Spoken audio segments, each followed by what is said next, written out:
High in the Colorado Rockies, where winter winds cut through your soul and neighbors are miles apart, Martha Chen had built a life of quiet strength alongside her husband of 4 decades.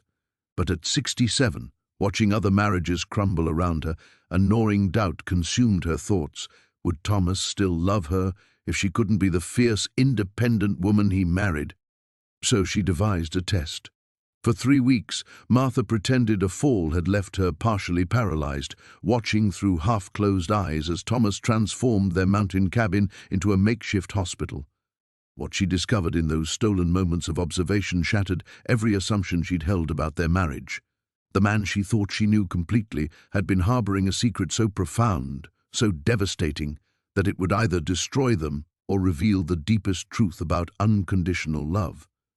But here's the question that will haunt you. When someone you trust with your life has been living a lie, does the reason behind that lie matter more than the deception itself? Before we jump back in, tell us where you're tuning in from, and if this story touches you, make sure you're subscribed because tomorrow I've saved something extra special for you. The plan had crystallized during Eleanor Hartman's funeral 2 months earlier. Martha stood in the bitter November cold watching Eleanor's husband Frank sob over the casket and thought about how Frank had barely visited during Eleanor's final years at the care facility. Love, it seemed, had an expiration date for most people. That night, Martha studied Thomas across their worn kitchen table. At 71, he still possessed the quiet dignity that had drawn her to him in 1983 when she was a newly arrived Chinese immigrant working at the Denver hospital where he served as head custodian.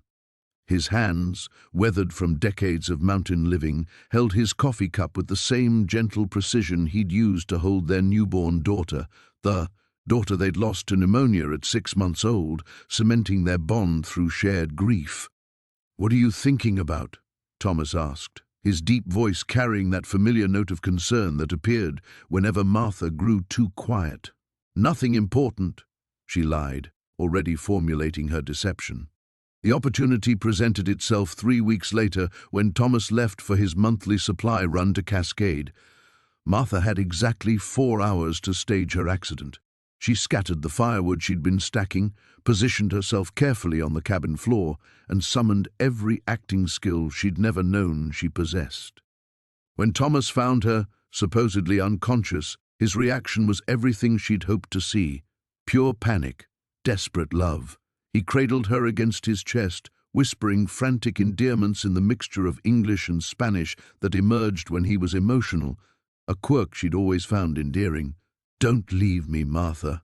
Please don't leave me." Dr. Morgan's diagnosis, delivered via satellite phone since the roads were impassable, was grim: potential spinal compression, complete bed rest, no movement below the waist for at least 6 weeks, possibly longer. Martha had researched the symptoms meticulously. She knew how to make her legs appear unresponsive, how to feign the appropriate levels of sensation and pain. What she hadn't anticipated was how completely Thomas would transform. The man who'd always been gentle but reserved became a caregiver of extraordinary devotion. He moved their bedroom to the main floor, rigging pulleys and support systems with the mechanical ingenuity that had made him invaluable at the hospital. He bathed her with clinical efficiency but infinite tenderness, never making her feel diminished or helpless. But it was during the quiet moments that Martha began to notice the inconsistencies. Thomas would sit beside her bed in the evenings, reading aloud from her favorite novels. But sometimes she caught him staring at her with an expression she couldn't decipher. Not pity, something deeper, something that looked almost like recognition. He'd developed routines that seemed unnecessarily complex. When he thought she was sleeping, he would leave the cabin for exactly 37 minutes each evening, returning with snow on his boots but no explanation for where he'd been. The woodshed was only 50 feet away, yet these mysterious absences happened regardless of weather. More puzzling were his conversations with Dr. Morgan. Martha could only catch fragments, but Thomas seemed unusually knowledgeable about spinal injuries, asking questions that went far beyond what a worried husband might research. How long before muscle atrophy becomes irreversible? she heard him ask during one call. What about phantom sensation in the lower extremities? Are there exercises we should be doing even if she can't feel them? The questions were too specific, too clinical, too informed. On the 18th day of her deception, Martha watched through barely open eyes as Thomas sat in the chair beside her bed, holding a photograph she'd never seen before. His shoulders shook with silent sobs as he pressed the image to his chest. When he finally placed it on the nightstand and left for his evening absence, Martha's heart hammered as she reached for the photograph with trembling fingers. The image showed a young woman in a hospital bed, her legs clearly paralyzed, her face bearing an unmistakable resemblance to Martha's own features.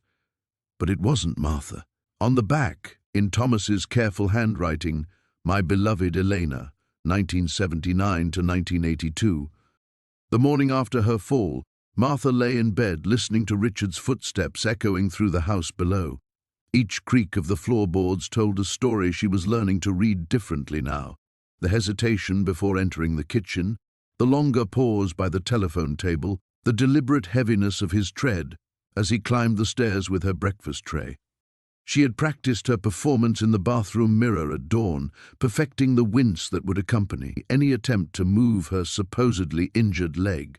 The bruising from yesterday's calculated tumble down the porch steps had bloomed beautifully overnight, painting her shin in shades of purple and yellow that would have made a stage makeup artist proud. She had fallen just hard enough to sell the story, not hard enough to actually disable herself. The irony wasn't lost on her that she had become an actress in her own life at 67. "Good morning, sweetheart," Richard said, backing through the bedroom door with the tray balanced in his hands. His silver hair was uncombed, and she noticed he was wearing the same shirt from yesterday. Dark circles shadowed his eyes, as if he hadn't slept. A flutter of guilt moved through her chest, but she pushed it aside. This was necessary. After 4 decades of marriage, she needed to know. "How are you feeling?" He set the tray carefully on her lap, and she caught a whiff of his cologne, the same woody scent he'd worn since their honeymoon. Some things, at least, remained constant. "Everything hurts," she said, which wasn't entirely a lie. Her hip ached from the awkward position she'd been maintaining, and her head throbbed from the mental effort of sustaining this charade. "Did you call Dr. Peterson?" "He'll be here this afternoon." Richard sat on the edge of the bed, the mattress dipping under his weight. His hand found hers, fingers intertwining with the automatic ease of decades. "I've also arranged for Sarah to come stay with us for a few days." Martha's fork paused halfway to her mouth. "Sarah? But she's so busy with the children and David's new job," she insisted. "You know how she worries about you." Richard's thumb traced circles across her knuckles. "I may have to travel for work next week. That conference in Chicago I mentioned." The conference. Martha felt something cold settle in her stomach. Richard was a retired insurance adjuster who occasionally consulted on complex cases, but this was the first she'd heard of any conference. In 40 years of marriage, he had never been secretive about his work. She forced her expression to remain neutral. "Of course," she said. "How long will you be gone?" 3 days, maybe 4. "But not if you need me here." His eyes searched her face with what appeared to be genuine concern. "The conference isn't that important." "Don't be silly. I'll have Sarah." Martha managed a weak smile while her mind raced. A conference that wasn't that important, mentioned so casually after she'd been injured. The timing felt deliberate, convenient. "Besides, I should be feeling better by then." Richard nodded and squeezed her hand before standing. "I should let you rest. I have a few errands to run this morning. Grocery store, pharmacy for your pain medication." After he left, Martha pushed the breakfast tray aside and carefully maneuvered herself to the window. Their bedroom overlooked the front yard, where Richard's blue sedan sat in the driveway beside her own car. She watched him emerge from the house 20 minutes later, dressed in slacks and a button-down shirt, not exactly grocery shopping attire. He paused beside his car, pulled out his phone and made a call. Even from this distance, Martha could see the way his posture changed during the conversation. His free hand gesticulated as he spoke, the animated body language she recognized from his conversations with his golf buddies or their children. This was not a business call. The conversation lasted nearly 5 minutes before he ended it, glanced up at the bedroom window where she quickly stepped back and drove away. Martha sank onto the window seat, her fake injury forgotten. 40 years of marriage had taught her to read her husband like a familiar book, and something in his behavior this morning felt like pages she'd never seen before. The mysterious conference, the urgent errands, the phone call he'd made outside rather than in the house, each detail added weight to the suspicions that had been growing for months. She thought about the late nights he'd claimed were spent reviewing case files, the new attention to his appearance, the way he'd started keeping his phone face down during dinner. Small things, individually meaningless, but together they formed a pattern she was finally ready to acknowledge. The test she'd devised, this elaborate performance of helplessness, was supposed to prove his devotion. Instead, it seemed to be revealing something else entirely. As she listened to the empty house settling around her, Martha realized she might have gotten far more than she'd bargained for. Martha's fingers trembled as she wrapped the elastic bandage around her ankle for the 3rd time that morning, each layer tighter than the last. The mirror in their bedroom reflected a woman she barely recognized, hair deliberately disheveled, face pale from the powder she'd dusted across her cheeks, eyes wide with manufactured pain. She'd practiced the expression for 20 minutes, perfecting the subtle wince that would sell her performance.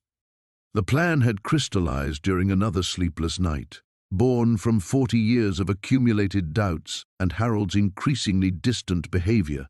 She needed to know if the man who once carried her across puddles still cared enough to carry her through genuine hardship.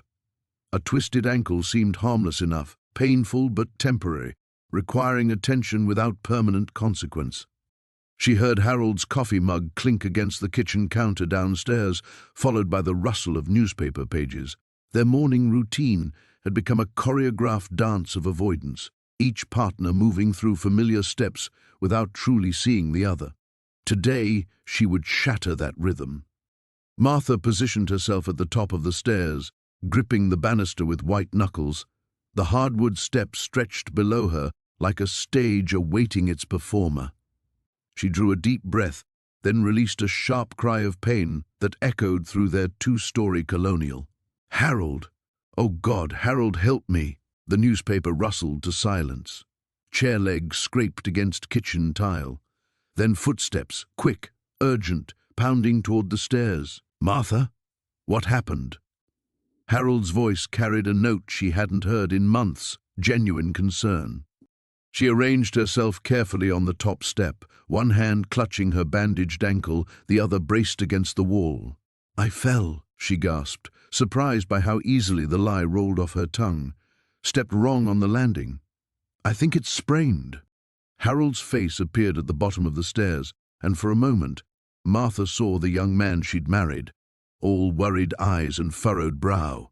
He took the steps 2 at a time, his usual morning stiffness forgotten. Don't move, he commanded, kneeling beside her.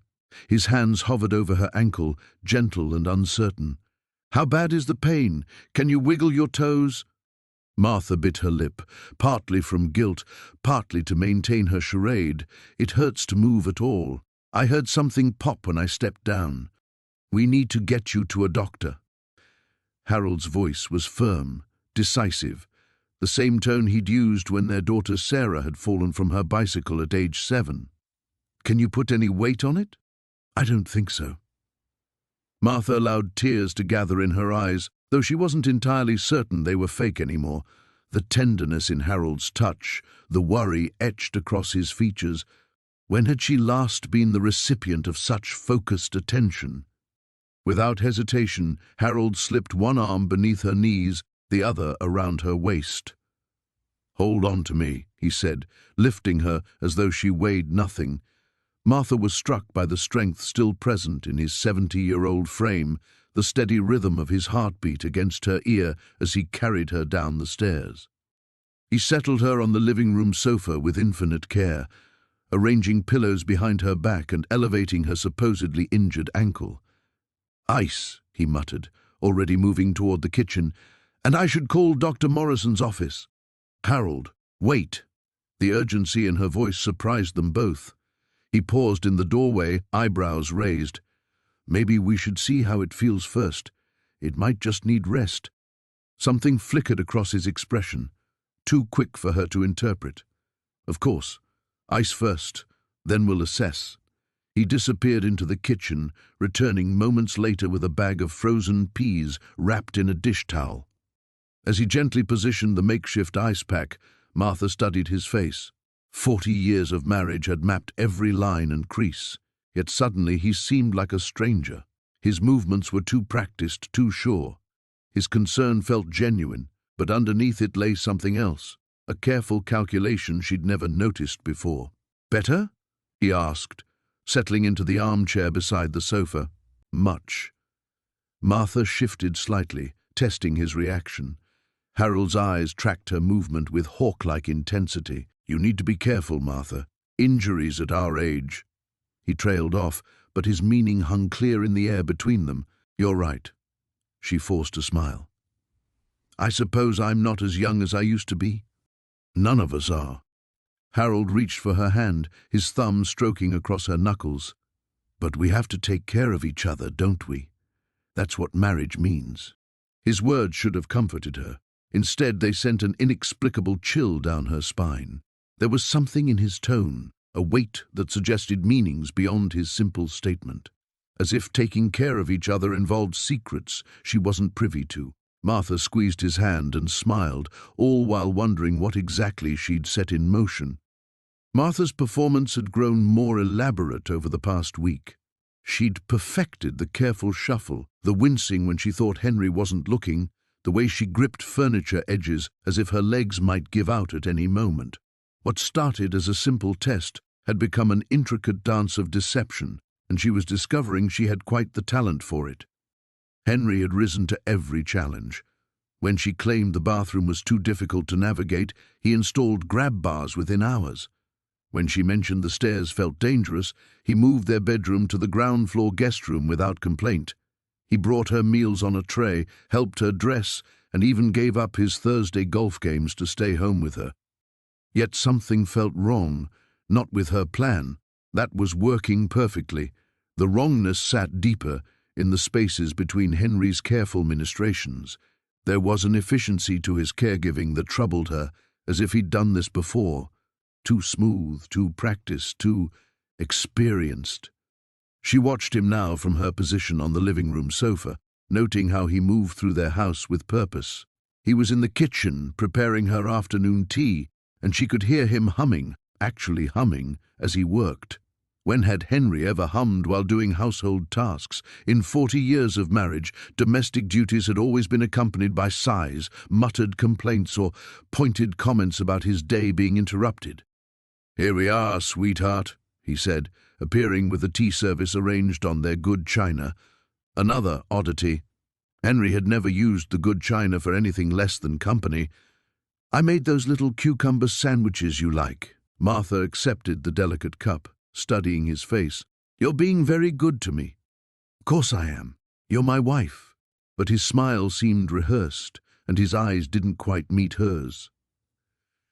"Dr. Peterson called back about your test results." Her heart jumped. "What test results?"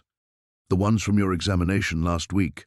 Don't worry. Everything looks fine. He wants to see you again next month for a follow-up." Henry settled into his chair across from her, reaching for his own teacup. "I scheduled it for the 15th. I hope that's all right." Martha nodded, though her mind was reeling. What examination? What test results? She hadn't seen Dr. Peterson in months, certainly not since beginning this charade. Unless... "Henry, remind me what Dr. Peterson said about my condition." He paused, cup halfway to his lips. "The usual. Rest, physical therapy when you're ready, patience with the recovery process."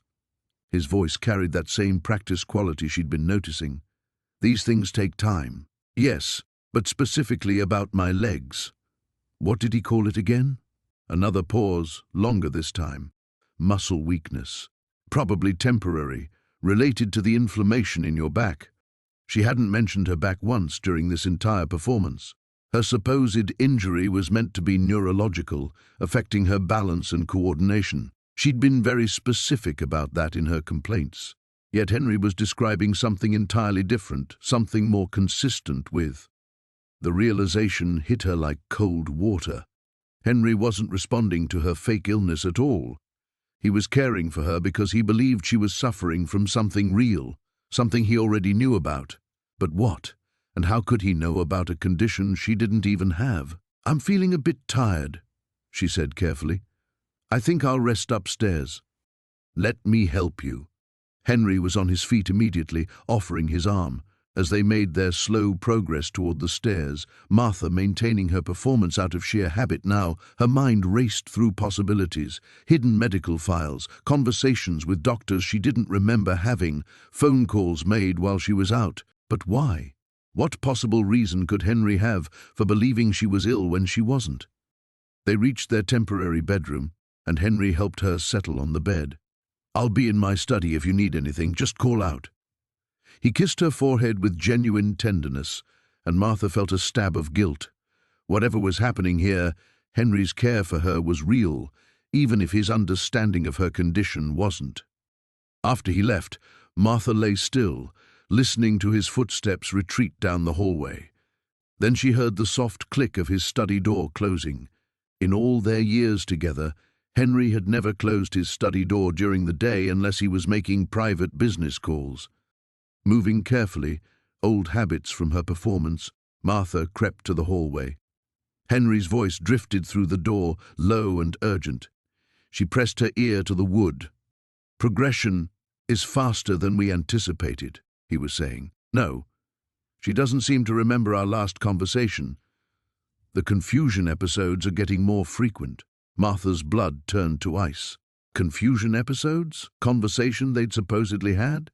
"I know it's hard," Henry continued, "but we have to face facts. The Martha I married is disappearing piece by piece." The morning light filtered through the lace curtains as Martha adjusted her position in the hospital bed they'd rented for the living room. 3 days had passed since she'd committed to this elaborate charade, and the weight of deception sat heavy on her chest.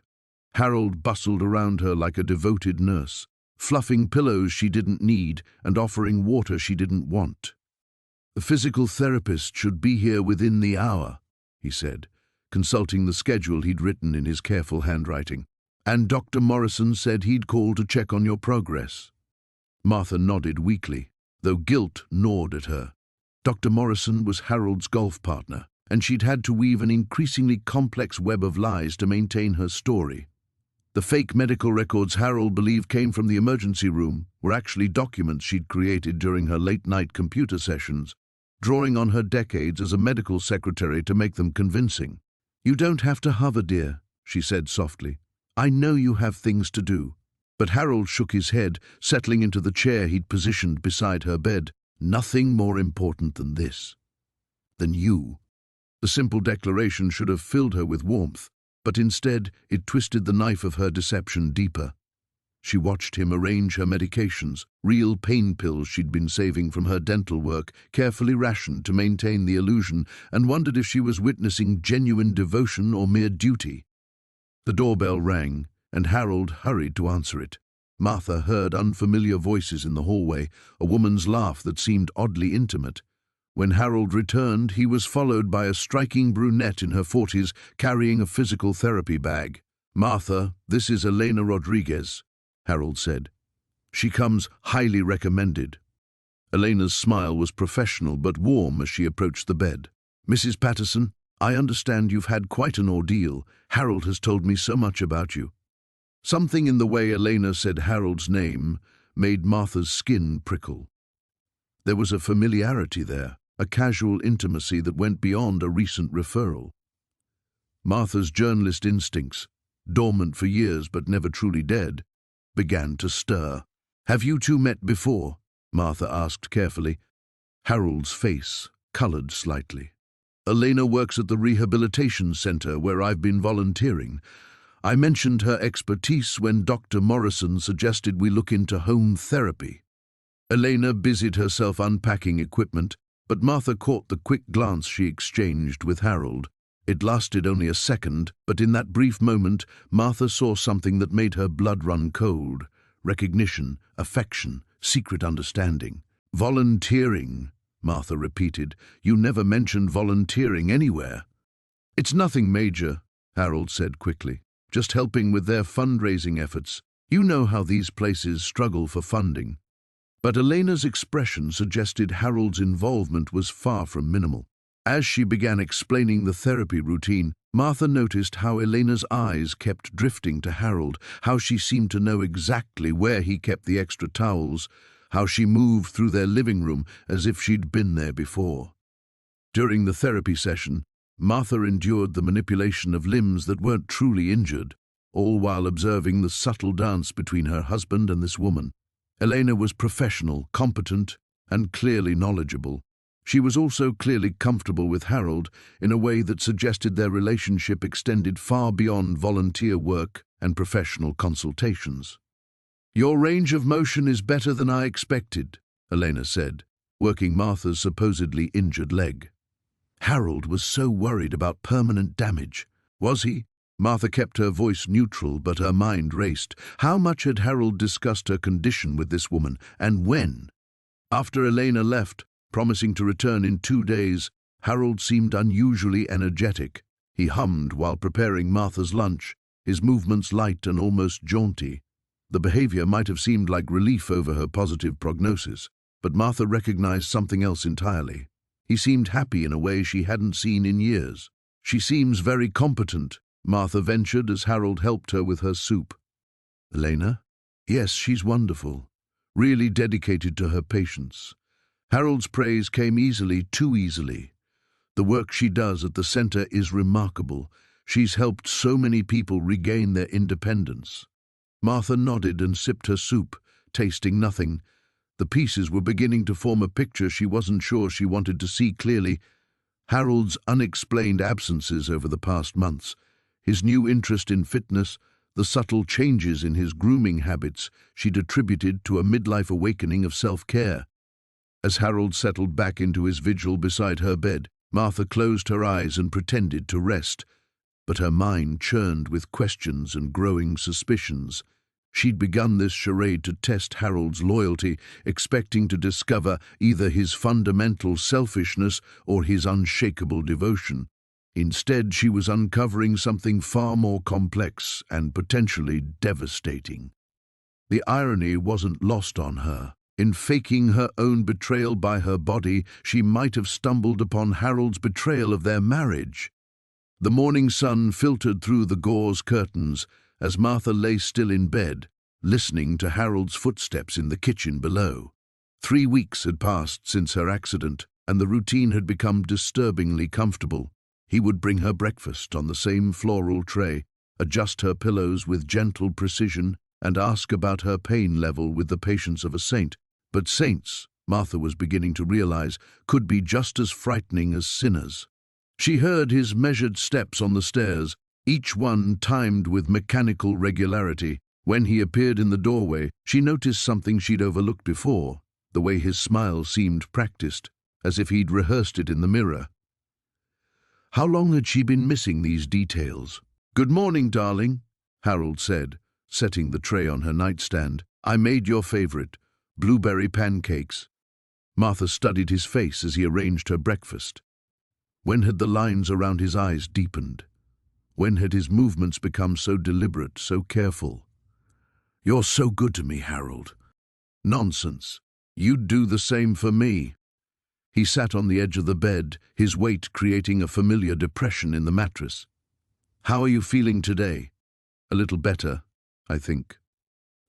The lie came easier now, which troubled her more than she cared to admit. "Maybe I could try sitting up in the chair later." Something flickered across his expression, too quick to interpret. "Let's not rush things. Dr. Peterson said complete rest for at least another month." Martha felt a chill that had nothing to do with the morning air. "Did he? I don't remember him being that specific." Harold's hand found hers, his fingers intertwining with practiced ease. "You were heavily medicated during that conversation. I've been keeping track of everything he said. She wanted to believe him. After 40 years, she should believe him. But doubt, once planted, had a way of growing in the dark spaces between words. I've been thinking about calling Rebecca. She's probably worried sick. I've been keeping her updated, Harold said quickly.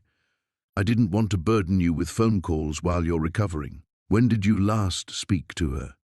Tuesday, or was it Wednesday? He stood, smoothing the bedsheets with unnecessary attention. The days blur together when you're caring for someone. Martha watched him fuss with the curtains, adjusting them to block more of the morning light. Everything he did seemed designed to keep her world small, contained, dependent on him alone. I miss talking to people. Soon, he promised, but his back remained turned. Very soon. After he left for his daily errands, Martha lay in the artificial twilight, her mind racing. She'd started this deception to test Harold's devotion, expecting either abandonment or reluctant care. Instead, she'd discovered something far more unsettling, a version of her husband that seemed almost too devoted, too attentive, too eager to maintain her helplessness. The sound of Harold's car pulling away galvanized her into action. Moving carefully despite her perfect health, she made her way downstairs to Harold's study. She'd avoided this room for years, respecting his need for private space. Now that consideration felt foolish. The desk drawers were locked, but she knew Harold kept the spare key in the old coffee tin on his bookshelf. Her hands trembled as she opened the first drawer, not from physical weakness, but from the terrifying certainty that she was about to learn something that would change everything. Bills, warranty cards, old photographs, nothing unusual until her fingers found a manila folder tucked behind the hanging files. Inside were newspaper clippings, all carefully dated and organized. The headlines made her blood freeze. Local woman's recovery complicated by setbacks. Extended care becomes new normal when healing takes years. Each article detailed stories of people whose minor injuries had somehow spiraled into long-term disabilities, their lives narrowing to the boundaries of their sick rooms. In the margins, Harold had made notes in his careful handwriting, excellent points about dependency, and note the gradual progression. Martha's legs gave out, and she sank into Harold's chair, the folder trembling in her hands. At the bottom of the stack was a handwritten list in Harold's familiar script, symptoms to watch for, maintaining realistic expectations, and most chilling of all, preventing false recovery. The front door opened, and Harold's voice called out, "Martha, I'm back, dear." The pharmacy was busier than expected. She heard his footsteps moving toward the kitchen, then the familiar routine of organizing medications. How many of those pills were real? How many were designed to keep her compliant, sleepy, dependent? Moving as quietly as her genuine terror would allow, Martha replaced the folder and locked the drawer. She made it back to bed just as Harold's footsteps approached the stairs, her heart hammering against her ribs. When he appeared in the doorway with her afternoon medications, his smile was as warm and loving as ever. But now Martha saw it for what it truly was, the patient, devoted expression of a man who had found the perfect way to keep his wife exactly where he wanted her, forever. The morning light filtered through the lace curtains as Martha lay motionless in bed, listening to Harold's movements in the kitchen below. 3 weeks into her charade, she had developed an almost supernatural awareness of his daily rhythms. The gentle clink of the coffee mug against the counter at precisely 7:15, the soft shuffle of his slippers across the linoleum, the careful way he climbed the stairs, always pausing at the 7th step that creaked. She had expected to feel victorious by now, vindicated in her suspicions. Instead, a growing unease settled in her chest like a stone. Harold's devotion had been unwavering, almost ritualistic in its consistency. Every morning, he brought her breakfast on the blue ceramic tray they'd received as a wedding gift. Every afternoon, he read to her from the newspaper, his voice gentle and patient. Every evening, he helped her to the bathroom and back, his hands steady and sure. There had been no mysterious phone calls, no unexplained absences, no telltale signs of the affair she'd been so certain existed. If anything, Harold seemed more present than he'd been in years, more attentive to her needs and moods than she remembered him being even in their early marriage. The bedroom door opened with its familiar squeak. "Good morning, my dear," Harold said, his voice carrying that particular tender quality he'd adopted since her accident. He set the tray on her nightstand and began the morning ritual of adjusting her pillows, his movements practiced now. Martha watched his face as he worked. When had those lines around his eyes deepened? When had his hair become so completely silver? She realized with a start that she'd been so focused on cataloging his potential betrayals that she'd stopped really seeing him somewhere along the way. "I thought we might try something different today," Harold said, settling into the chair he'd moved permanently beside her bed. Mrs. Chen from next door mentioned that her physical therapist recommended some gentle exercises. Nothing strenuous, of course, but perhaps we could work on moving your arm a bit? Panic fluttered in Martha's throat. She'd become so accustomed to complete stillness that the thought of choreographing movement terrified her. What if she moved too much? What if he suspected? "I don't know," she managed, letting her voice carry the uncertainty she actually felt. "It still hurts so much." Harold's face immediately softened with concern. "Of course, darling, I'm sorry. I didn't mean to rush things." He reached for her hand, his thumb tracing gentle circles across her knuckles. "I just hate seeing you like this. I keep thinking if I'd been more careful that day, if I'd fixed that loose carpet runner sooner." "Harold," Martha said, surprised by the sharpness in her own voice. "You can't blame yourself." "Can't I?" His laugh was hollow. 40 years, Martha. 40 years I've been promising to fix things around this house, putting off the small repairs because there was always something more important, more urgent. And now look what my procrastination has cost us." Martha stared at him, a cold realization washing over her. The loose carpet runner on the stairs. She'd been complaining about it for months. Harold had promised repeatedly to tack it down, but somehow it never got done. In constructing her elaborate deception, she'd forgotten her own frequent warnings about that very hazard. "The guilt is eating me alive," Harold continued, his voice barely above a whisper. "Every night I lie awake thinking about how different things would be if I'd just spent 10 minutes with a hammer and a few nails. You'd still be yourself. You'd still be—" He trailed off, but Martha heard the words he didn't say. "You'd still be the vibrant woman I married." The weight of his self-recrimination settled over her like a suffocating blanket. She had orchestrated this test to uncover his faithlessness, never considering that her fictional injury would become a source of genuine torment for him. The man she'd suspected of betrayal was instead drowning in misplaced guilt over an accident that had never happened. "I've been thinking about selling the house," Harold said suddenly. "What?" The word escaped before Martha could stop it. "This place is too much for us now. Too many stairs, too many hazards. I found a lovely ground-floor apartment downtown near the medical center. It would be easier for your treatments, closer to the specialists." Martha felt the walls of her deception closing in around her. Harold wasn't planning to abandon her for another woman. He was planning to uproot their entire life to accommodate her supposed limitations. The home they'd shared for 35 years, where they'd raised their children, where every room held decades of memories, he was prepared to sacrifice it all for her comfort. "Harold," she began, but the words stuck in her throat like glass shards. He squeezed her hand gently.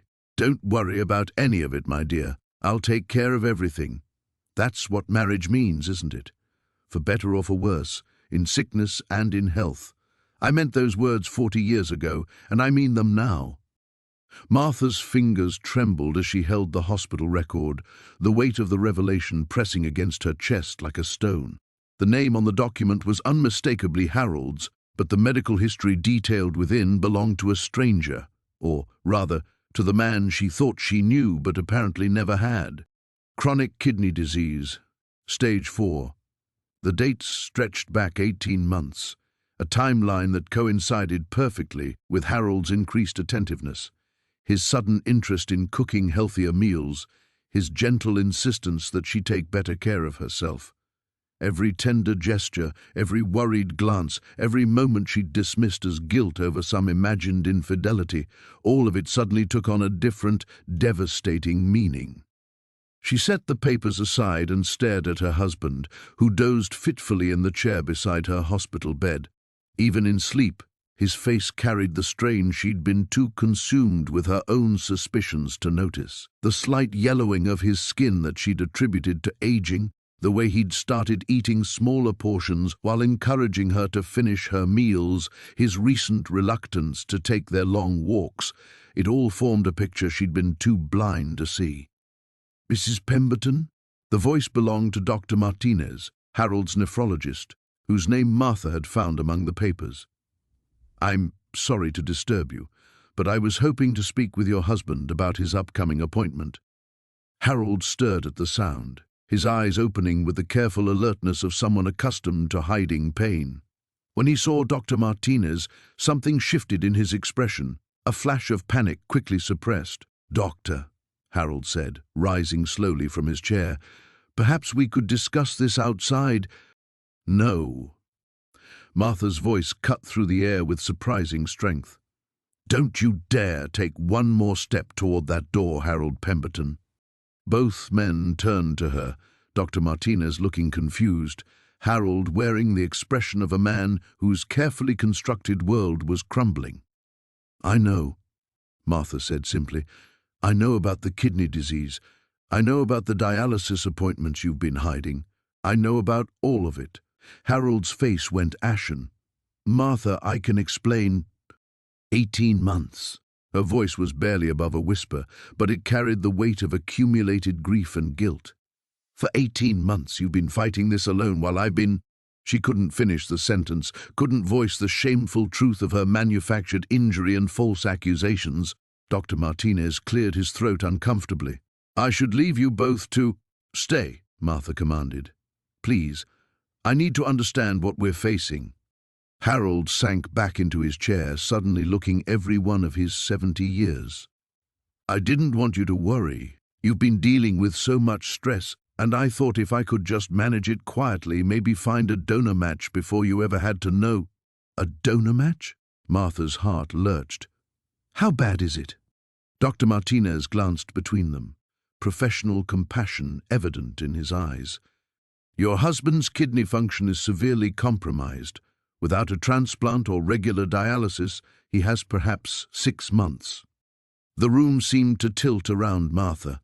6 months. While she'd been performing her elaborate charade, convinced of his betrayal, Harold had been quietly preparing to leave her in the most permanent way possible. "The experimental treatment we discussed," Harold said to Dr. Martinez, his voice hoarse. "The one in Boston has a 12% success rate." The doctor finished gently. "Harold, we've been through this. Your best option is to get on the transplant list and continue dialysis." "What experimental treatment?" Martha demanded. Harold wouldn't meet her eyes. "It's nothing. Just something I was looking into." But Martha could read the truth in his posture, in the way his hands clenched and unclenched in his lap. "You were going to try some dangerous procedure rather than tell me you were sick." "I couldn't bear the thought of you watching me waste away," Harold whispered. "You deserved better than that. You deserved to remember me as I was." The cruelty of irony wasn't lost on Martha. While she'd been testing his love through deception, he'd been protecting hers through sacrifice. The elaborate web of lies they'd both been spinning had kept them from the one thing they needed most, the truth. "Dr. Martinez," Martha said, her voice stronger now, "I want to be tested as a donor." "Martha." "No," Harold started. "And I want to understand every aspect of my husband's treatment plan. The dialysis schedule, the medications, the dietary requirements, everything." Harold reached for her hand, his touch gentle but desperate. "You don't understand what you're asking for." "No," Martha said, squeezing his fingers.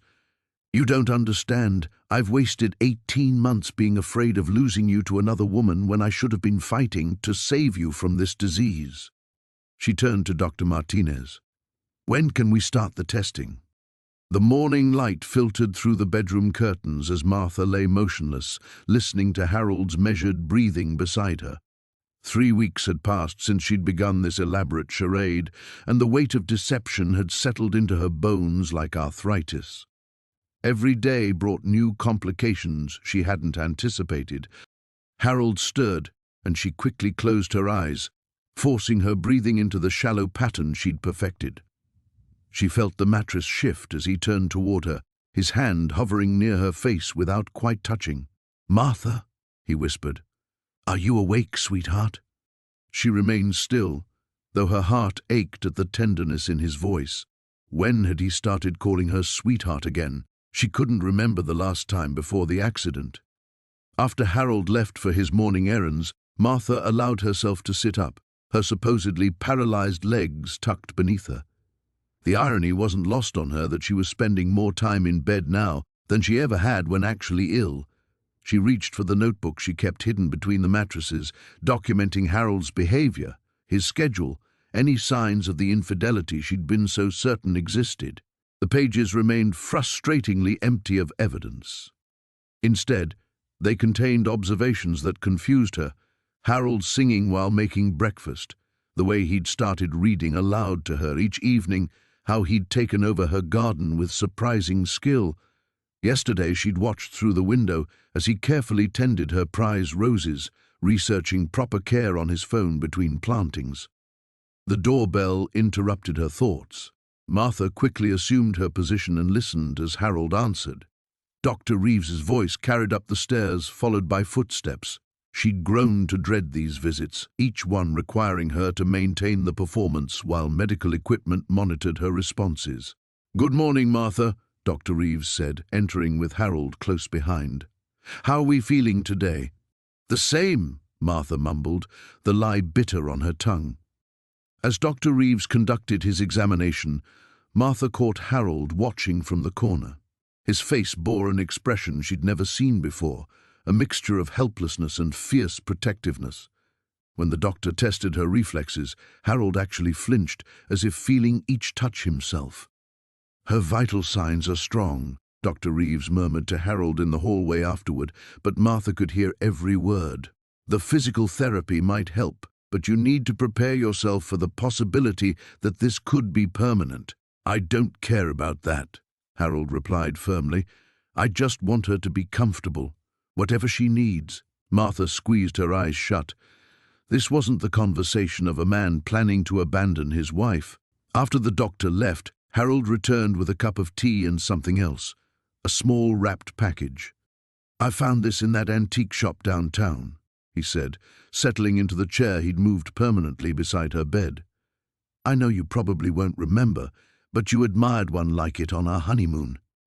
Martha's breath caught as she unwrapped a delicate music box, identical to one she'd fallen in love with 41 years ago in a tiny shop in Vermont. She'd mentioned it only once, decades ago, disappointed when they couldn't afford it on their newlywed budget. "You remember that?" she whispered. Harold's eyes crinkled. "I remember everything about that trip. The way you looked at this music box, how you tried to hide your disappointment. I always meant to find you another one." His voice grew soft. "I guess I thought we had all the time in the world for things like that." As the tiny ballerina spun to a haunting melody, Martha felt something crack inside her chest. Not her ribs this time, but something deeper. The certainty that had driven her to this deception was crumbling. "Harold," she began, but he was already reaching into his jacket. "There's something else." He pulled out a worn envelope, yellowed with age. "I've been carrying this around for weeks, trying to find the courage to read it to you." Martha recognized her own handwriting on the envelope, a letter she'd written during their first year of marriage, part of a silly game where they'd promised to open them on their 40th anniversary. That milestone had passed 6 months ago, unmarked in the chaos of their deteriorating relationship. Harold's hands shook as he unfolded the letter. "My dearest Harold," he read, "if you're reading this, we've somehow managed 40 years together. I hope I still make you laugh. I hope you still bring me flowers for no reason. I hope we're still discovering new things to love about each other."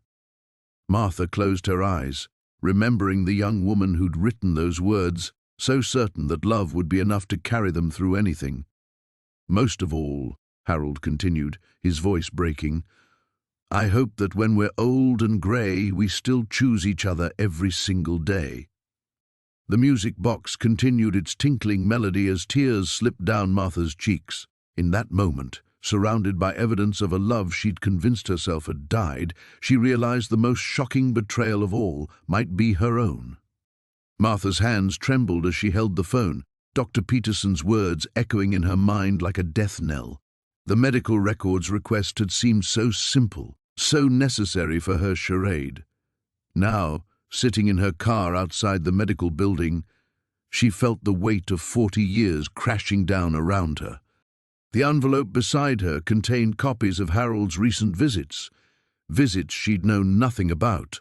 Oncology appointments, blood work, consultation notes filled with words that made her stomach clench, advanced metastatic palliative care options. Her husband was dying, and she'd been playing games. The drive home passed in a blur. She pulled into their driveway and sat motionless, watching Harold through the kitchen window as he prepared what looked like soup. His movements were slower than usual, more deliberate. How had she missed the subtle changes? The way his shirts hung looser, the careful way he lowered himself into chairs, the forced brightness in his smile when he thought she was watching. Inside, the house smelled of chicken broth and herbs. Harold looked up from the stove, his face lighting up with that familiar warmth that had sustained her for decades. Perfect timing, he said, stirring the pot. I thought we could have an early dinner. You've been sleeping so much lately, and I wanted to make sure you got some proper nutrition. Martha stared at him, this man who was facing his own mortality while tenderly caring for her fictional illness. The performance she'd been maintaining felt suddenly monstrous. Harold, she began, but her voice cracked. He was beside her instantly, helping her to a chair with gentle hands. What's wrong? Are you in pain? Should I call Dr. Martinez? The concern in his eyes was so genuine, so pure, that Martha felt something break inside her chest. Here was a man who believed his wife was suffering, who had set aside his own devastating diagnosis to focus entirely on her well-being. I need to tell you something, she whispered. But Harold was already moving, fetching her pain medication, adjusting the cushions behind her back. Let me get you comfortable first. The soup's almost ready. It's that recipe my mother used to make when I was sick. Remember how you always said it was better than any medicine? She did remember. She remembered everything now with painful clarity, the way he'd made that same soup when she'd had pneumonia 10 years ago, sitting by her bedside through the worst of her fever, the way he'd learned to braid her hair when she'd broken her wrist, spending hours practicing on YouTube tutorials until he could do it perfectly. 40 years of small devotions that she'd somehow started taking for granted. Harold, please, sit down. Something in her tone must have penetrated his caregiving focus, because he set down the ladle and took the chair across from her. In the late afternoon light streaming through their kitchen window, she could see the pallor beneath his tan, the slight hollowness around his eyes that spoke of pain carefully hidden. How long have you known? She asked quietly. His face went very still. For a moment, the only sound was the gentle bubbling of soup on the stove. Known what, sweetheart? But his voice held a note of resignation that told her everything. He knew that she knew. How long, Harold? He was quiet for so long she thought he might not answer. When he finally spoke, his voice was barely audible. 6 months. Maybe a little more. And you didn't tell me because... His laugh was hollow, bitter in a way she'd never heard from him before.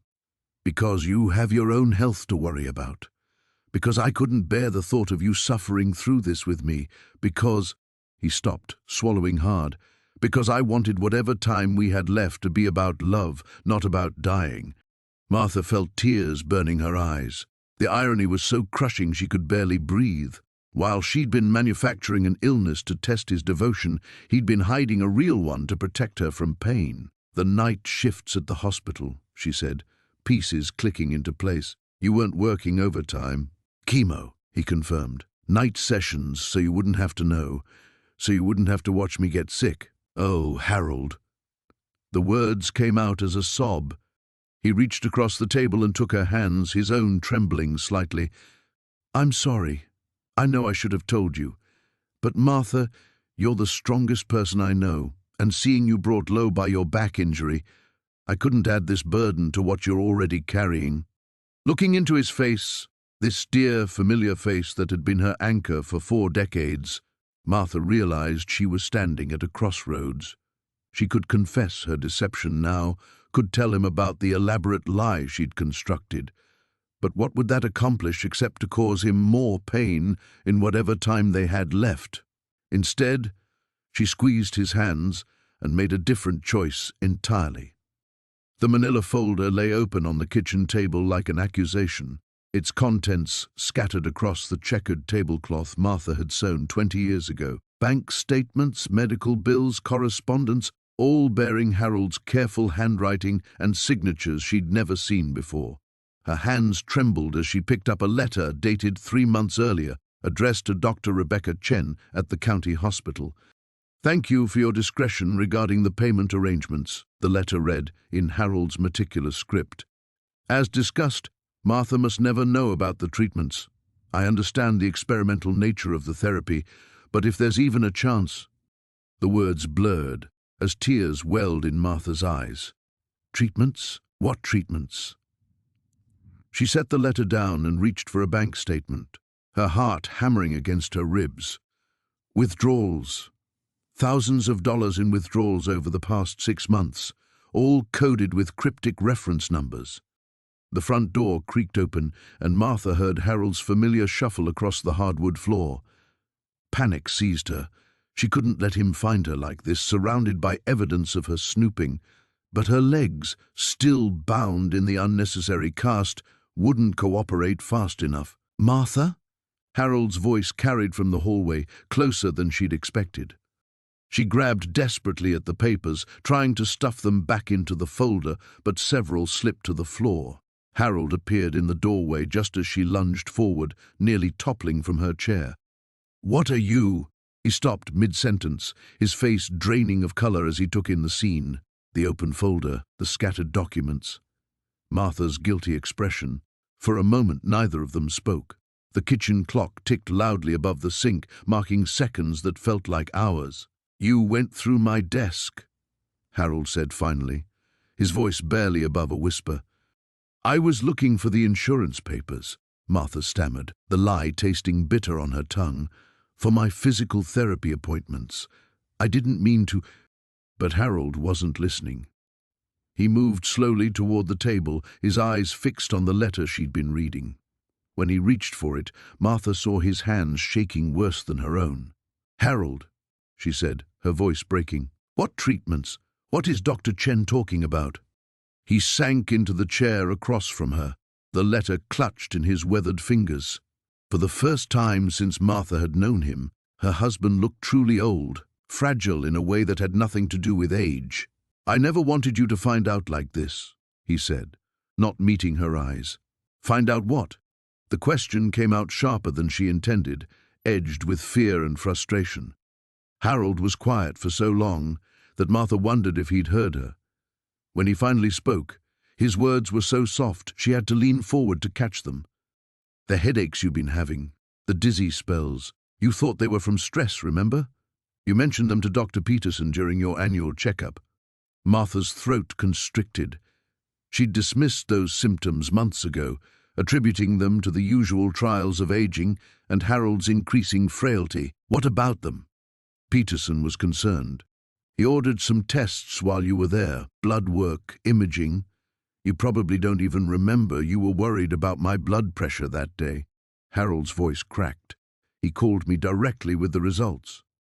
The room seemed to tilt sideways. Martha gripped the edge of the table, her knuckles white against the wood. What results, Harold? There's a growth, Martha. On your brain. Benign but growing. Dr. Peterson referred us to Dr. Chen, a specialist. She thinks it might explain the headaches, the dizziness, and why you've been so, he gestured helplessly, different lately. Martha stared at him, her mind reeling. A brain tumor? Impossible. She felt fine, aside from the occasional headache, and she certainly hadn't been acting differently. "I don't understand," she managed. "Why didn't anyone tell me? Why didn't you—" "Because you would have refused treatment," Harold said, finally meeting her eyes. "You know you would have. You've always said you'd rather die naturally than fight something like this. But Martha, this isn't about dying. It's about living, about staying yourself." The weight of his words settled over her like a suffocating blanket. The experimental treatments, the medical bills, the secretive phone calls she'd attributed to an affair. Harold hadn't been betraying her, he'd been trying to save her. "The symptoms Dr. Chen mentioned," Harold continued, his voice growing stronger. "Personality changes, paranoia, irrational behavior.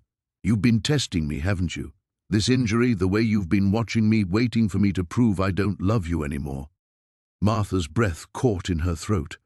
The cast around her legs suddenly felt impossibly heavy, a monument to her own deception and the terrible irony of their situation. She'd been testing his loyalty while he'd been fighting for her life. "Harold, we both have things to confess," he said gently. "But first, we need to talk to Dr. Chen." Martha's hands trembled as she lowered the letter back to her lap. The afternoon sun streaming through the kitchen window felt harsh now, illuminating every wrinkle on her face, every spot on her aging hands. The letter had arrived 3 days ago, mixed in with the usual bills and advertisements, but she'd only found the courage to open it this morning. Dr. Elizabeth Henley's handwriting was precise, professional, but the words themselves felt like a physical blow. After reviewing Harold's recent test results and consulting with the oncology team, "I'm afraid the prognosis is more advanced than we initially hoped. Stage 4 pancreatic cancer leaves us with limited options. I strongly encourage you both to discuss end-of-life preferences and perhaps consider involving hospice care." The letter was addressed to Harold, but clearly meant for both of them. Except Harold had never shown it to her. She'd found it tucked inside his fishing magazine, the envelope carefully resealed. 6 months. That's what the letter suggested he had left. 6 months while she'd been lying in bed, pretending to be helpless, testing his devotion like some cruel puppet master. 6 months while he'd been bringing her breakfast in bed, adjusting her pillows, reading to her in the evenings, all while carrying this devastating secret. Martha heard his key in the front door and quickly slipped the letter back into the magazine where she'd found it. Her heart hammered as she listened to his familiar routine. Keys on the hook, shoes by the door, the soft whistle he always made when he thought no one was listening. "Martha, I'm home," Harold called out. His voice carrying that forced cheerfulness she now recognized had nothing to do with her supposed condition and everything to do with his own. "In here," she managed to call back, trying to keep her voice steady. He appeared in the kitchen doorway, carrying a small bouquet of daisies from the grocery store. His face looked more gaunt than she'd realized, his clothes hanging looser on his frame. How had she missed the signs? How had she been so absorbed in her own manufactured drama that she'd failed to see her husband was dying? "How are you feeling today, sweetheart?" He moved to kiss her forehead, the same gentle gesture he'd performed hundreds of times over the past months. But now she felt the slight tremor in his hands, noticed how carefully he lowered himself into the chair beside her. "Harold," she began, then stopped. How could she tell him she knew? How could she confess that while he'd been protecting her from the most devastating news of their lives, she'd been lying to him about something so trivial in comparison? "What is it?" His grey eyes, still sharp despite everything, searched her face with concern. "I need to tell you something." The words came out in a rush. "About my back, about the pain." "Martha, don't push yourself," Dr. Morrison said. "There is no Dr. Morrison." The confession burst from her like a dam breaking. There never was. "I've been lying to you, Harold, about everything." He went very still. The bouquet of daisies remained clutched in his hands, forgotten. "I wasn't hurt that day in the garden. I mean, I stumbled, yes, but I wasn't injured, not really. I wanted to see if you'd take care of me, if you still loved me enough to—" Her voice trailed off as she saw the expression on his face. It wasn't anger. It wasn't even surprise. It was something much worse, a deep, bone-deep weariness that made him look every one of his 70 years. "I know," he said quietly. The words hit her like a slap. "You know? I've known for weeks, Martha. Maybe longer." He set the daisies on the table with careful precision. "Dr. Morrison doesn't exist in any medical directory. There's no record of any tests or treatments. And you," he looked at her with infinite sadness, "you've been walking normally when you think I'm not looking, getting up at night without any trouble." Martha felt the world tilt around her. "But you kept taking care of me. You kept pretending, because I thought you needed me to." His voice was barely a whisper now. "Because I thought if taking care of you made you happy, then that was enough. Because I—" He stopped, his jaw working as if the words were too difficult to form. "Because what?" Harold's shoulders sagged, and suddenly he looked like the sick man he was. "Because I won't be able to take care of you much longer, and I wanted to give you that while I still could." The kitchen fell silent, except for the tick of the old wall clock and the sound of Martha's world crashing down around her. Everything she thought she understood about the past few months, about her husband, about herself, lay in ruins between them. Outside, a cardinal landed on the windowsill, its bright red plumage vivid against the glass, beautiful and utterly indifferent to the devastation unfolding in the room beyond. Martha's hands trembled as she held the letter, the afternoon sunlight streaming through the kitchen window, making the aged paper seem almost translucent. The handwriting was unmistakably Richard's, though younger somehow, more hurried than the careful script she knew from grocery lists and birthday cards. "My dearest Martha," it began, "I know this letter will come as a shock, and I pray you'll find it in your heart to understand what I must tell you." She sank into the familiar wooden chair where she'd eaten thousands of breakfasts, where she'd helped their children with homework, where she'd planned their life together. The chair creaked under her weight, a sound that had once annoyed her, but now felt like an old friend's greeting. "There are things about my past that I've never told you, secrets I've carried for 43 years. I kept them not out of shame, but out of love, a desperate need to protect the beautiful life we've built together." The front door clicked open, and Martha quickly folded the letter, shoving it into her sweater pocket. Richard appeared in the doorway, his face brightening when he saw her sitting upright without the wheelchair. "You're feeling better today," he said, setting down 2 bags of groceries. "I got those crackers you like, the ones with the sea salt. Thought they might help settle your stomach." Martha watched him move around their kitchen with practiced efficiency, putting away items in the exact places they'd occupied for decades. Everything about him seemed so familiar, so utterly known, yet the letter in her pocket suggested she'd been living with a stranger. "Richard," she began, then stopped. "How did you ask your husband of 40 years what secrets he'd been keeping? How did you admit you'd found a letter that wasn't meant for you? What is it, sweetheart?" He paused, a can of soup halfway to the cupboard. "You look pale. Maybe you should rest." The concern in his voice was genuine. She could hear that. But now she wondered what else lived behind those kind brown eyes, what other truths he'd carefully tucked away, like the letter she'd discovered behind their wedding photo. "I was thinking about when we first met," she said carefully. "You never talked much about your life before college, your family, where you grew up." Richard's hand stilled on the cabinet door. For just a moment, something flickered across his face. Fear, perhaps, or resignation. "Why do you ask?" 40 years, and I realized I don't really know much about your childhood. Isn't that strange?" He set down the can and turned to face her fully. The late afternoon light caught the silver in his hair, and Martha was struck by how handsome he still was, how the years had carved dignity into his features, rather than simply aging them. "Some childhoods aren't worth remembering," he said quietly. "Even the painful parts are part of who we are, though. Part of what makes us, us." Richard pulled out the chair across from her and sat down heavily. His hands, Those gentle hands that had tended to her so carefully during her fake illness, folded on the worn wooden table between them. "Martha, if I told you that everything you think you know about me might be wrong, would you still love me?"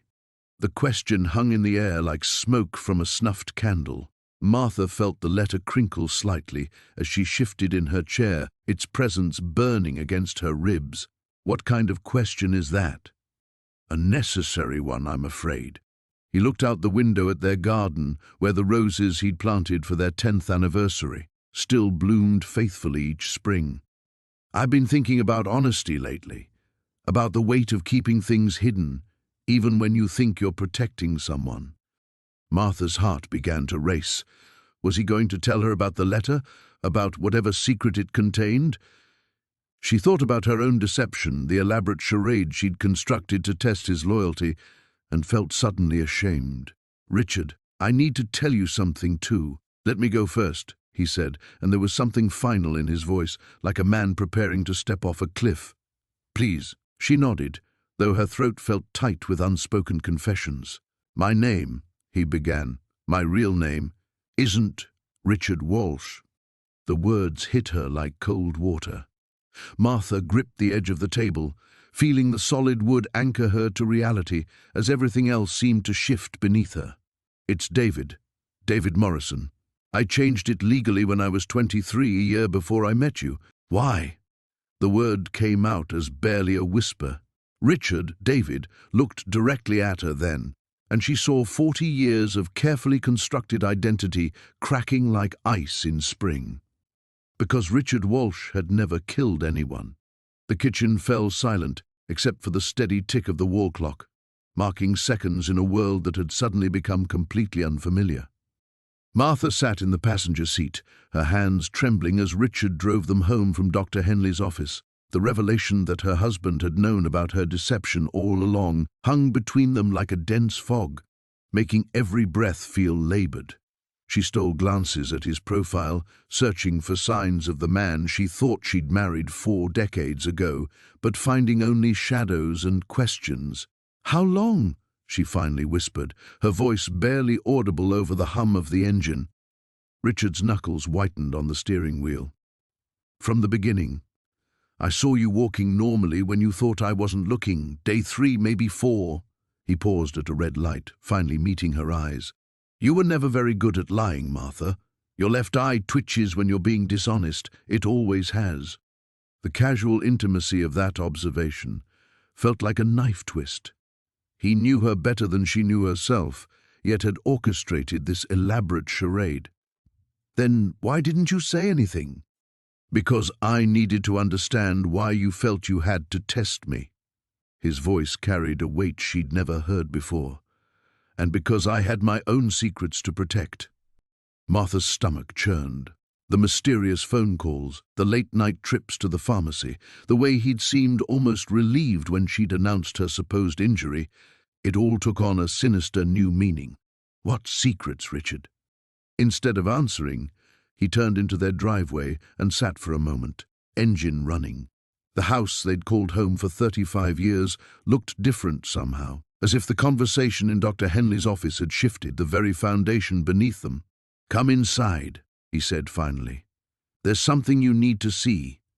Martha's legs felt genuinely unsteady as she followed him through the front door and up the stairs to his study, a room she rarely entered, respecting what she'd always assumed was his need for private space. Now she wondered what other assumptions had been wrong. Richard went directly to his desk and pulled out a key she'd never seen before. With methodical precision, he unlocked the bottom drawer and withdrew a thick manila folder.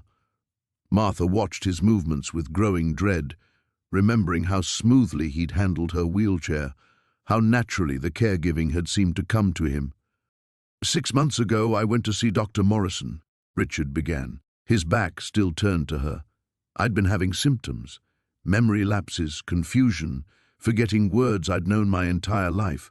He set the folder on the desk with careful deliberation. "The tests confirmed what I already suspected." Martha felt the room tilt. "What are you saying?" "Early-stage Alzheimer's, Martha, progressive, inevitable." He finally turned to face her, and she saw the fear he'd been hiding behind his composed exterior. "I have maybe 2 good years left. Maybe less." The words hit her like physical blows. She sank into the leather chair across from his desk, the same chair where she'd watched him grade papers and balance checkbooks and handle all the mundane details of their shared life. "That's impossible. You're fine. You're perfectly—" "I'm not fine." Richard opened the folder, revealing medical reports, pamphlets about memory care facilities, and what looked like legal documents. "I've been taking medication to slow the progression. That's what those pharmacy trips were about." The phone calls were to specialists, support groups, lawyers. Martha stared at the evidence of his secret battle, understanding flooding through her like ice water. "The way you took care of me. You've been practicing. Learning," Richard corrected gently. "Learning what it would be like for you when the roles reverse, when I become the burden instead of the caregiver." His voice cracked slightly. "When you have to decide whether to keep me or put me somewhere safe." The irony was devastating. While she'd been testing his devotion with a fabricated illness, he'd been facing a real one alone. The guilt threatened to suffocate her, but underneath it, something else was emerging. A fierce, protective love she hadn't felt in years. "You should have told me," she managed. "How?" Richard sat heavily in his desk chair, suddenly looking every one of his 70 years. "How do I tell the woman I love that I'm going to forget her face? That I'll forget our wedding day, our children's births, every moment that made our life together meaningful? How do I ask you to watch me disappear piece by piece?" Martha stood on shaking legs and moved around the desk to where he sat. For the first time in months, real months, not the fabricated timeline of her fake injury, she saw her husband clearly, not as the man she'd been taking for granted, but as her partner facing the most terrifying journey of his life. "The same way I should have asked for your attention instead of faking paralysis," she said, reaching for his hands. Honestly, with trust, with love. Richard's composure finally cracked, and 40 years of marriage crystallized into this single, heartbreaking moment of truth between them. The rain hammered against the kitchen window as Martha sat at the table, staring at the photographs spread before her like evidence in a trial. Each image told a story she'd never known existed. Harold at a hospital bedside, Harold carrying groceries up unfamiliar stairs, Harold embracing an elderly woman whose face bore an uncanny resemblance to his own. The woman from the cafe, Elena, had delivered the envelope that morning with trembling hands and tear-filled eyes. "I thought you should know," she'd whispered, "before it's too late." Now Martha understood why Harold disappeared every Tuesday and Thursday, why he'd grown secretive about his phone calls, why he'd seemed so distracted, so guilty whenever she caught him in what she'd assumed were lies about his whereabouts. The front door creaked open, and Harold's familiar footsteps echoed through the hallway. Martha quickly gathered the photographs, her heart racing as she considered confronting him immediately. But something held her back, perhaps the need to understand the full scope of what she'd discovered, or maybe the fear of what his explanation might reveal about their marriage. "Martha?" Harold called out, his voice carrying that same gentle concern that had colored their interaction since her supposed accident. "How are you feeling today?"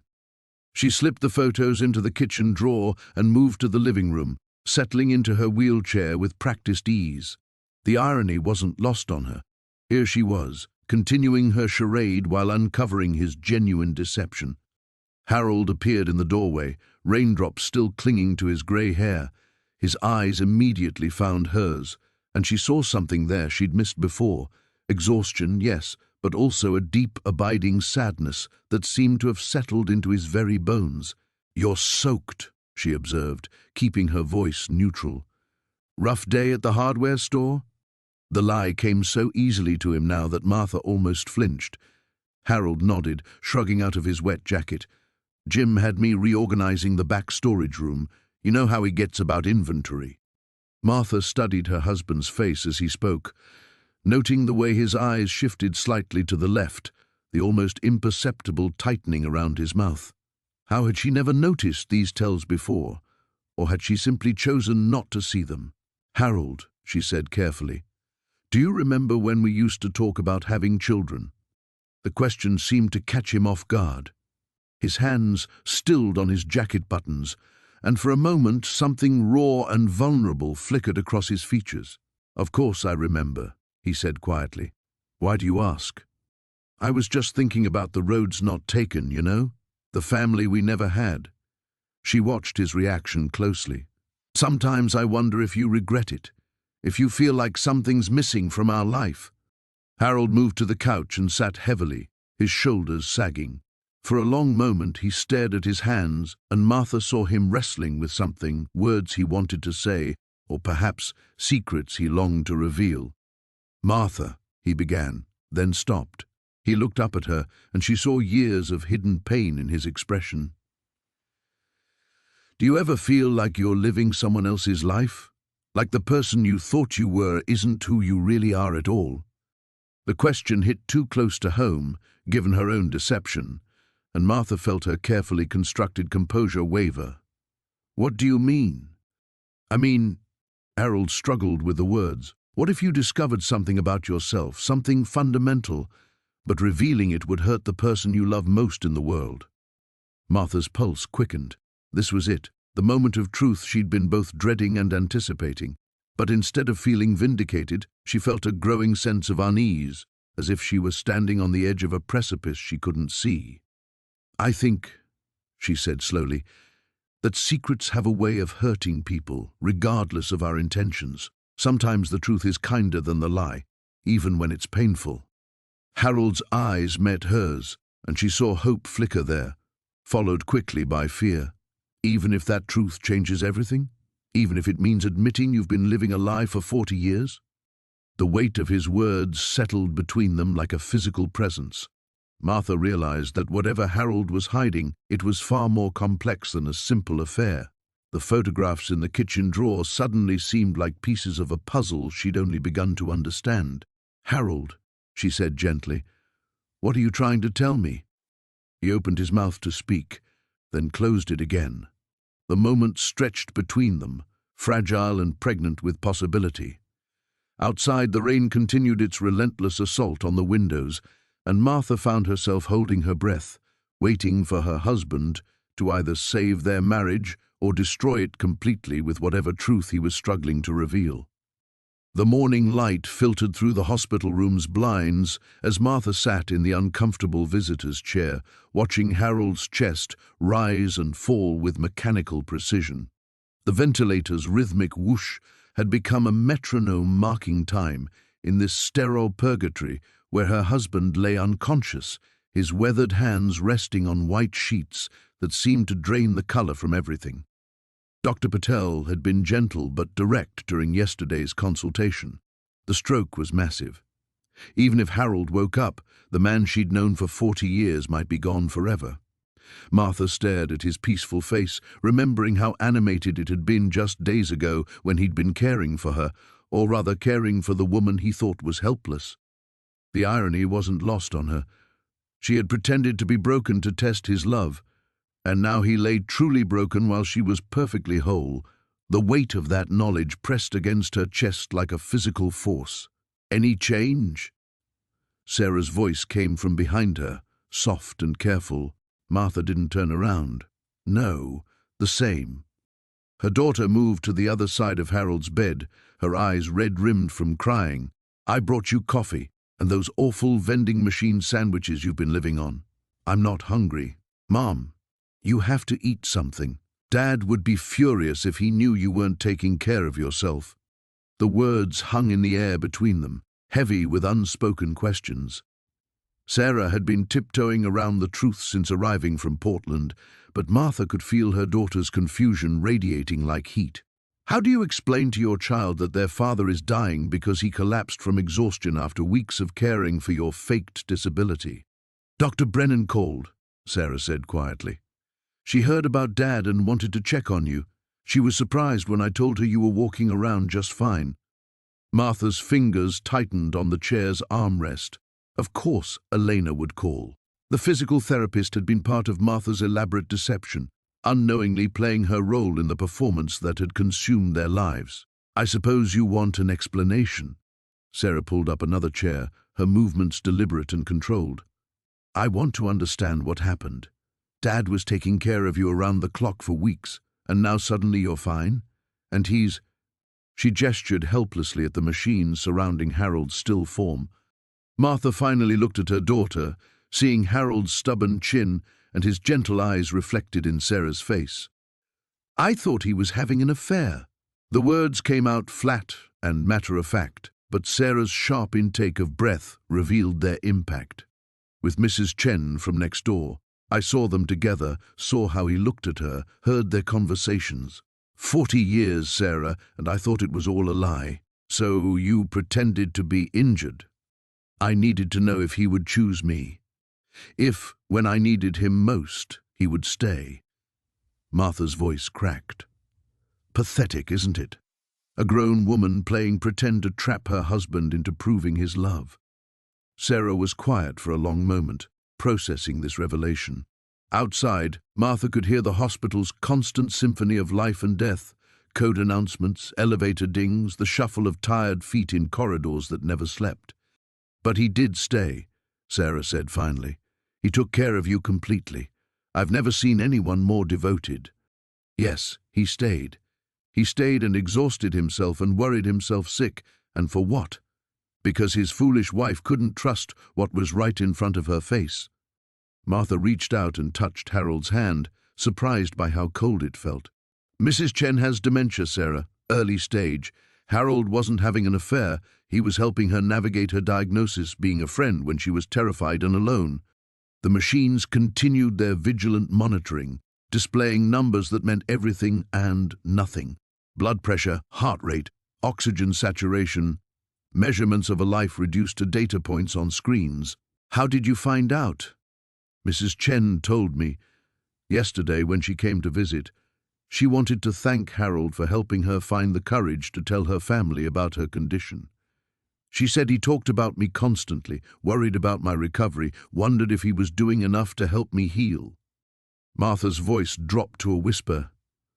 "She said she envied our love, that watching Harold care for me showed her what real marriage looked like." Sarah reached across the bed and covered Martha's hand with her own.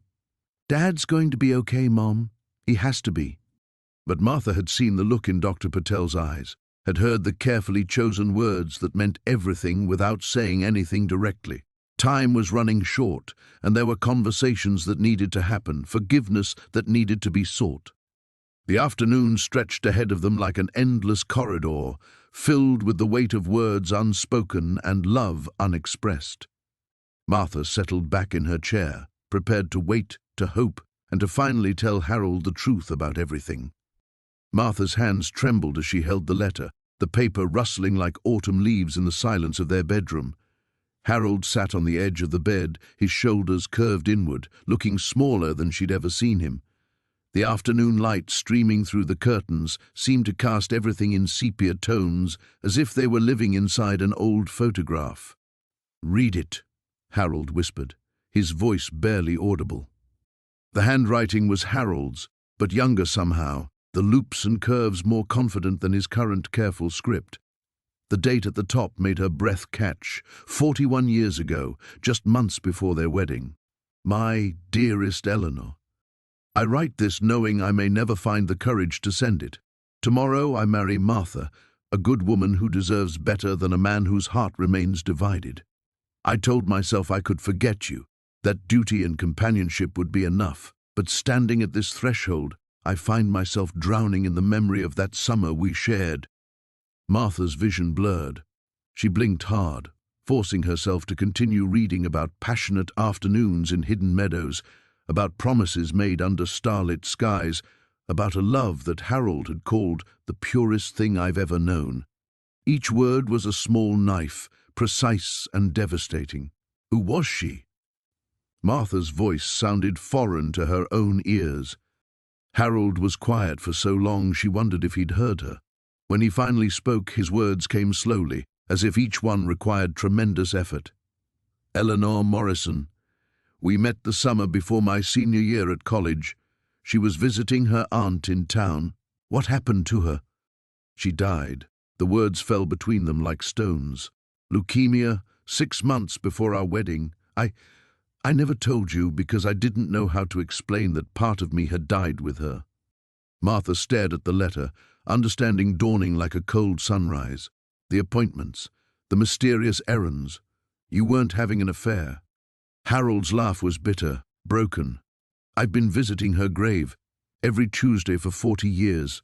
At first it was grief, pure selfish grief. But then, he looked at her with eyes red-rimmed and hollow. Then it became guilt, guilt that I was building a life she'd never have. Guilt that I was loving you while still mourning her, loving me. The question escaped before she could stop it. Oh, Martha. Harold reached for her hand and she didn't pull away. Do you think a man can survive 40 years of pretense? What I felt for Eleanor was the wild, desperate love of youth. What I feel for you... He paused, searching for words. It's the love that builds homes and weather storms and grows stronger with each shared sorrow. It's the love that watches you sleep and feels grateful. It's the love that would move mountains to keep you safe. Martha thought of the past weeks watching Harold transform himself into her caregiver, the gentle way he'd helped her to the bathroom, never once showing impatience or disgust, the research he'd done on her supposed condition, the careful notes he'd taken about her symptoms, the quiet desperation in his voice when he'd called her his miracle. Why did you keep the letter? Harold was quiet again, his thumb tracing circles on her palm, because forgetting her felt like killing her twice. But keeping her memory alive felt like betraying you. I've been caught between two sins for 4 decades, Martha. The letter was evidence, I suppose. Proof that once someone loved me completely and I'd failed them both, her by moving on, you by never moving on completely. Martha set the letter aside and really looked at her husband. She saw the young man who'd courted her with shy determination, who'd built their house with his own hands, who'd held her through 3 miscarriages and never once suggested it was anyone's fault. She saw the man who'd sung off-key lullabies to their eventual children, who'd worked double shifts to pay for their education, who'd celebrated every small victory and weathered every disappointment as if it were his own. Harold, she said softly, did you ever consider that loving someone else first doesn't diminish what we have? That maybe it taught you how to love me better? His eyes filled with tears he'd apparently been holding back for decades. I considered it, but I was afraid you'd see it as settling, afraid you'd think you were second choice. Martha reached for his face, cupping his weathered cheeks in her palms. You foolish, wonderful man, don't you understand? I was never competing with a memory. I was building a life with a man who knew how precious love was because he'd lost it before. Outside, the afternoon was fading into evening. Tomorrow, she would have to confess her own deception, face the consequences of her test. But tonight, she wanted to hold this revelation close, the understanding that love wasn't about being first or only or perfect. Sometimes it was about being enough, being present, being willing to choose each other every single day. The morning light filtered through the hospital room curtains as Martha sat on the edge of the bed, her hands trembling as she smoothed the wrinkles from her discharge papers. 3 weeks had passed since that devastating night when she'd overheard Harold's phone conversation. 3 weeks since her world had shattered and reformed into something unrecognizable. Harold entered, carrying 2 cups of coffee, his face bearing the weight of sleepless nights and careful hope. The past weeks had been a minefield of careful conversations, tears, and tentative steps toward understanding. Martha had finally told him about the fake injury, about the test she'd devised, about the profound guilt that had eaten away at her even before she'd learned his secret. The doctor says you're healing well, he said softly, setting her coffee on the bedside table. The irony wasn't lost on either of them. She was recovering from real injuries now, sustained when she'd collapsed in shock that night, her deception becoming truth in the cruelest of ways. Martha nodded, studying his face. The man she'd been married to for 40 years looked older somehow, as if carrying his secret all these years had required a strength that was finally depleted. But there was also a lightness in his eyes she hadn't seen in decades. "I keep thinking about Sarah," she said quietly, referring to Harold's first wife, the woman whose existence had been erased from their life together. "You never told me how much you loved her." Harold sat heavily in the visitor's chair, the same one where he'd maintained his vigil during her recovery. "I thought I was protecting you, protecting us. I was terrified you'd think you were just a replacement, a consolation prize." And the phone calls to her sister? Every month for 38 years. His voice cracked slightly. "I'd promised Sarah I'd check on the family she was leaving behind. Her sister never remarried, never had children. I've been helping with her expenses, making sure she wasn't alone." He paused, meeting Martha's eyes. "I know how it must have sounded to you." Martha felt the familiar ache in her chest, but it was different now, less sharp, more complex. "When you said you'd never loved anyone the way you loved her—" "It was true," Harold said simply. "But Martha, what I feel for you, it's not less than what I felt for Sarah. It's different. Sarah and I were children when we fell in love. What we built together, it was beautiful, but it was built on dreams and promises.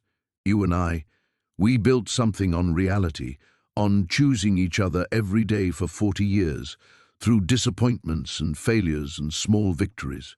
She watched him struggle with words that had been locked inside for too long. "I loved Sarah with the passion of youth," he continued, "but I love you with the wisdom of a lifetime. I love you knowing exactly who you are, stubborn and proud and sometimes impossible. I love you knowing you fake injuries to test my devotion." A small smile played at the corners of his mouth. "I love you knowing you snore and that you eat chocolate for breakfast when you think I'm not looking." Despite everything, Martha found herself smiling back. "You knew about the chocolate?" "For about 15 years now." They sat in comfortable silence for a moment, 40 years of marriage settling around them like a familiar blanket. Martha thought about the elaborate deception she'd crafted, the months of planning to test Harold's love, only to discover that love was far more complicated than any test could measure. "I need to see her grave," Martha said suddenly, "Sarah's grave. I need to understand this part of your life." Harold nodded slowly. "I'd like that. I visit twice a year, her birthday and the anniversary of the accident. I've been going alone all this time, carrying guilt about loving you both. And I've been alone all this time, not knowing I was competing with a ghost." "You were never competing, Martha. There was room in my heart for both of you." He reached for her hand, his fingers warm against hers. "But if I had to choose, if somehow the universe demanded I could only love one of you, it would be you. It will always be you." Martha felt tears slip down her cheeks, but they weren't tears of sorrow. They were tears of release, of understanding, of a love that had been tested by deception and found to be real despite its imperfections. "I want to help with Sarah's sister," she said. "I want to be part of that promise you made." Harold's eyes widened with surprise and gratitude. "Are you sure?" "I'm sure." Martha stood carefully, still mindful of her healing ribs. 40 years ago, I married a man I thought I knew completely. Today, I'm choosing to stay married to a man I'm just beginning to understand." As they walked out of the hospital together, Martha realized that her test had revealed a truth, just not the one she'd expected. Love wasn't about unwavering loyalty or perfect devotion. It was about choosing each other, again and again, even when the choice became complicated.